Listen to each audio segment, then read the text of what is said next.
ඔබ අලුත් සපත්තු කූට්ටමක් සීනයෙන් දැක්කොතින් මෙම සිහිනය මිශ්‍රඵල ගෙන දෙන සීනයක් විදියට අපිට හඳුන්වන්න පුළුවන්.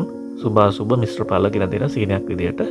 ඒ කියන්නේ අලුත් සපත්තු කූට්ටමක් ඔබ හීනෙන් දැක්කොතින් ඔබට දුර ගමනක් යාමට සිදු වෙන්න පුළුවන්. දුර බැහැර ගමනක්. සමහරට ඔබගේ යහපතට වෙන්න පුළුවන්, ඔබගේ අයහපතට වෙන්නත් පුළුවන්. යම්කිසි ඔබ දුෂ්කරතාවයක් නිසා ඔබ දුර බැහැර ගමනක් යනවා වෙන්නත් පුළුවන්.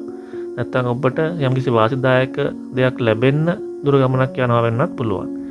ඒ නිසා සුභාසුභ මිශ්‍රඵල ලැබෙන සීනයක් විදියට අලුත් සපත්තු කූට්ටමක් සීනෙන් දැකීම අපිට හඳුන්වන්න පුළුවන්. ඉතින් මේ වගේ අලුත් සපත්තු කූට්ටමක් ඔබ හීනෙන් දැක්කොතින් ඔබට පදිංචි ස්ථානයේ සිට දුර බැහැර ගමනක් යන්න සිදු වෙනවා කියලාදී මතක තියාගන්න. අපි මේ වගේ නිවැරදිම සීන පලාපල ඔබට නිතරම අරන් යනවා. ඉතින් ඔබත් සීන පලාපල පිළිබඳ උනන්දුවක් දක්වන කෙනෙක් නම් අනිවාර්යයෙන්ම අපේ channel එක subscribe කරලා තියාගන්න. බොහොම ස්තුතියි.